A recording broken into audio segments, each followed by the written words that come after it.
I accept कि जो भी मेरे साथ हुआ वो सब अनफेयर था, पर मुझे ऐसा लगता है कि कहीं ना कहीं मेरी भी गलती थी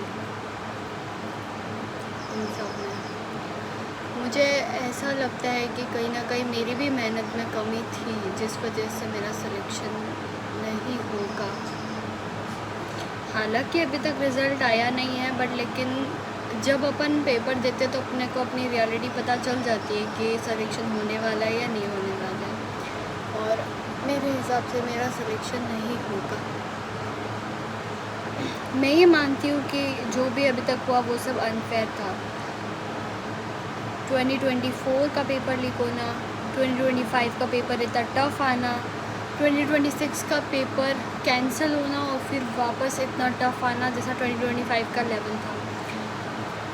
बच्चों के लिए ये सारी चीज़ें अनएक्सपेक्टेड होती है, बट कहीं ना कहीं जैसा कि मुझे सर ने बोला कि 2025 का पेपर टफ आने के बाद में ये एक्सपेक्टेड था, हाई लेवल ऑफ चांसेस थे कि 2026 का जो पेपर है वो 2026 का रीनीट वाला पेपर हार्ड आएगा। तो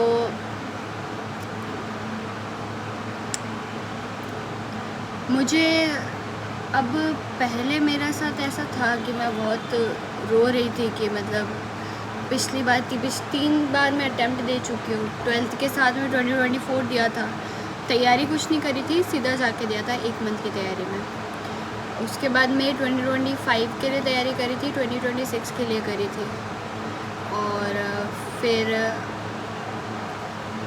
रीनीट के लिए, रीनीट तक तो मेरी होप चली गई थी, मैंने तैयारी नहीं करी थी, मैं सिर्फ पेपर देने गई थी। तो अब मुझे फील नहीं हो रहा कुछ भी कि मतलब क्या करना चाहिए क्या नहीं करना चाहिए, पर अब देखते हैं, क्योंकि अब मेरे को सिर्फ मेरा गोल ही दिख रहा है कि मुझे बस नीट क्रैक करनी है कैसे भी करके। और जैसा कि सर ने बोला है कि हम 3 अटैम्प्ट ले सकते हैं, 3 ड्रॉप ले सकते हैं। 3 ड्रॉप के बाद में सर रिकमेंड नहीं करेंगे कि हमें कोई ड्रॉप लेना चाहिए।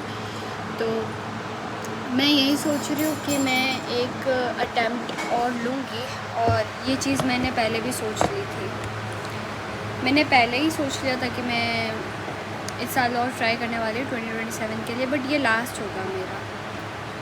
तो